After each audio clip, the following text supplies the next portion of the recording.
Have you ever heard someone say, it's 11:11, make a wish? Apparently, 11:11 is an angel number. In numerology, it's a significant moment. Now, I'm not the type to put a lot of faith into magic numbers. I'm not the type to put a lot of faith in the power of coincidence. But there's a reason why I have 11:11 tattooed to the inside of my wrist. Not only does it give me hope, but it gives me faith in what is to come. My name is Vince Vasquez. Some of you might know me as Mr. Vasquez. Some of you might know me as the Tastebud, the former literature and middle school teacher that quit his job, traded in textbooks for TikToks, Shakespeare stories for Instagram stories.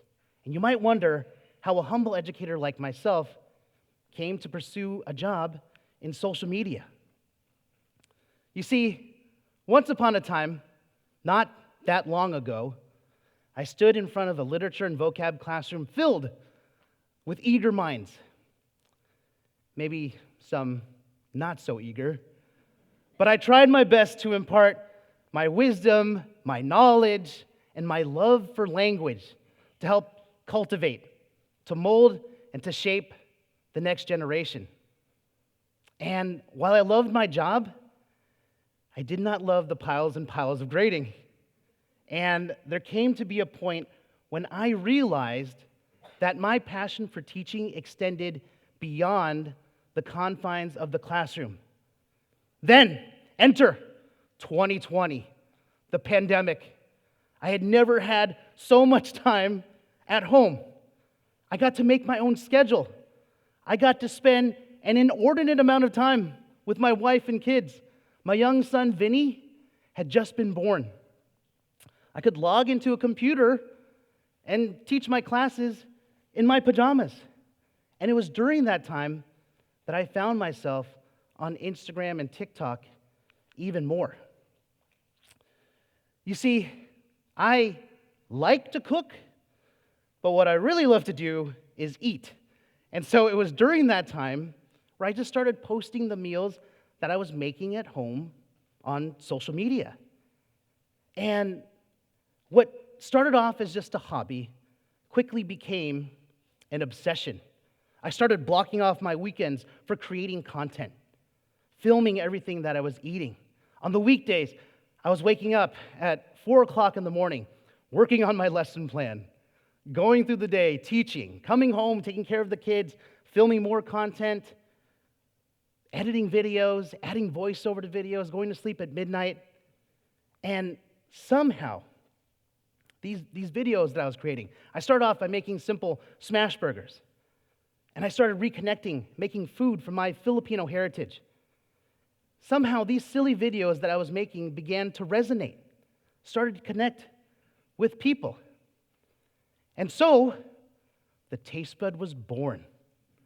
A culinary crusader on a mission to tantalize taste buds and inspire gastronomic greatness. From mouth-watering recipes to behind-the-scenes restaurant reviews, I was finally able to share my love of food with the entire world. But my journey from teacher to tastemaker wasn't just about trading one career for another. It was about embracing change, pursuing my passion, and daring to go after my dreams in the face of uncertainty. Here's the thing. I had been a teacher at Challenger School for 22 years. I'd started working there in college. To say that I was comfortable in my position is an understatement. I'd made so many friends. My children got to go to that school for free. It was very expensive. And my wife and I were very uncertain if a job in social media could be sustainable. We weren't sure what it was going to be like. Choosing to leave that life behind meant stepping out of my comfort zone, taking a leap of faith, and then trusting in the power of my own creativity. And I'm going to tell you, I was scared. I was completely unsure. I had a strong feeling that if I tried to do social media on its own, that I would fail.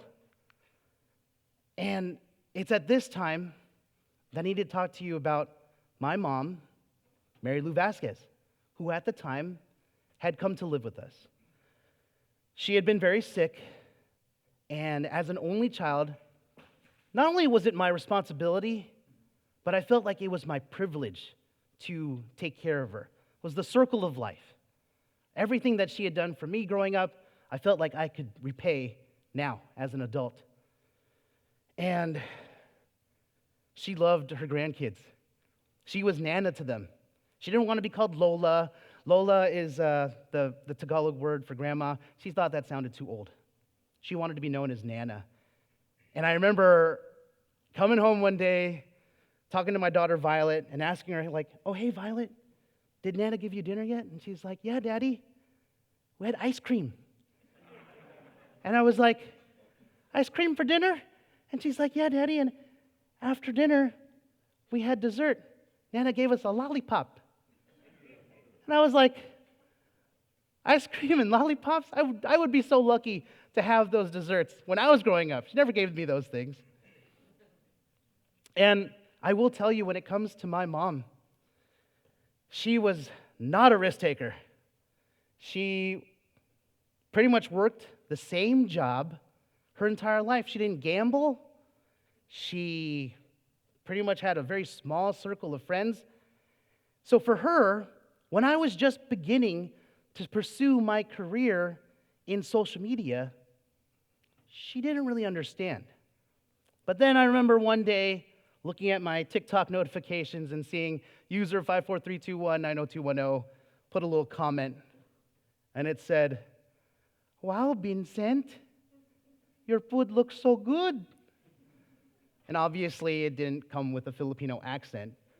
But seeing that comment, I knew that came from my mom at 75 years old, just scrolling through the TikTok algorithm, just looking at random videos. Now here's the thing. In November of 2022, my mom's condition worsened. She was in and out of the hospital a lot. She was suffering through kidney failure, heart problems, diabetes, and she endured it all. She had some successful procedures and was fighting it the entire time. But on January 5th, 2023, after contracting COVID, she lost her will to fight. She passed away at 11:11 p.m. I posted something in my social media, something in my story about my mom passing away. And over the next couple of days, over the next couple of weeks, I would get messages. I would get messages from nurses who had attended to my mom. People that I didn't know, people that had started following me because my mom had told them, follow my son on TikTok, he's famous. I'm not that famous, okay? And I got at least a dozen messages like this from people reaching out. And none of them mentioned me being a teacher. And it made me realize how proud of me my mom had been, and realize that she had been really proud of who I had become. When I had posted to social media that my mom had passed away at 11:11, I was flooded with messages about the meaning, about the significance of 11:11. 11:11 is seen as an example of synchronicity. It's seen as a favorable sign or suggestion of some kind of divine influence. Some people interpret this divine number to be a message from the universe, letting them know that they are on the right path. And here I was, as a teacher, seeing these messages flooding into my inbox from complete strangers, people reassuring me, telling me that everything's going to be okay, that The stars were aligning, that my mom was sending me a message that things were going to be all right, to follow my dreams and do the right thing. But I was dubious. I was doubtful. I didn't give credence to these random numbers. I was distraught. I was wallowing in my own sadness. I did not have hope. But I kept seeing the number over and over. My mom's cremation, I remember standing there and just looking up at the clock. And the clock said 11:11. A couple of days later, I had a dream about my mom, and I woke up, picked up my phone. The time was 11:11. And I remember being at my mom's celebration of life. I gave the final eulogy, and I looked up at the clock, and the time was 11:11. When I was in the hospital with my mom before she had passed, we got to spend a lot of time talking to each other. I'd ask her silly questions like, "Hey, Mom, what's your favorite TV show?" Crash landing on you. "What's your favorite color?" Purple. "What's your favorite animal?" Ladybug. I kept seeing ladybugs everywhere, inside the house, outside the house, inside the car. Now, I was still grading papers when my mom died, when she passed away. And I made a decision. After a couple of weeks, once I finished those stacks and stacks of tests and papers, I brought them into my boss, and I told my boss, "I'm done. I quit. It's time to put my faith in the Tastebud." Now, I'm not here today to expound on you about the power of numerology. I'm not here to tell you about the power of ladybugs.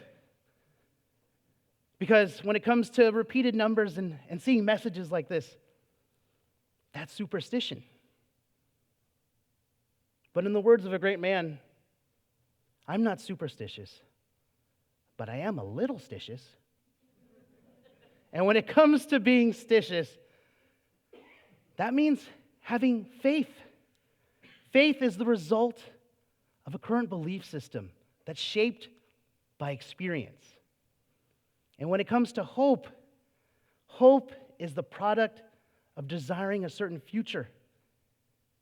You can't have hope without faith. Now, I know what you're thinking, Mr. Tastebud. What does this have to do with us? How does your story relate to us? Well, let me tell you. Within each of you, you have the power to chase your dreams, to pursue your passions, and to carve out a niche that is uniquely yours. And when the going gets tough, and I guarantee you it will get tough, use every setback as a stepping stone on the path to greatness. Failure is a teacher. Rejection is a motivator, and adversity can be the catalyst for change. For in the end, it's not about the amount of followers that you have, the amount of likes that you've received, or even how much money you have in the bank. When it comes to life, it's all about how you lived it. Seeing is believing, but believing without seeing, that's hope. Hope in tomorrow. Have faith in yourself. Your time is now. Thank you.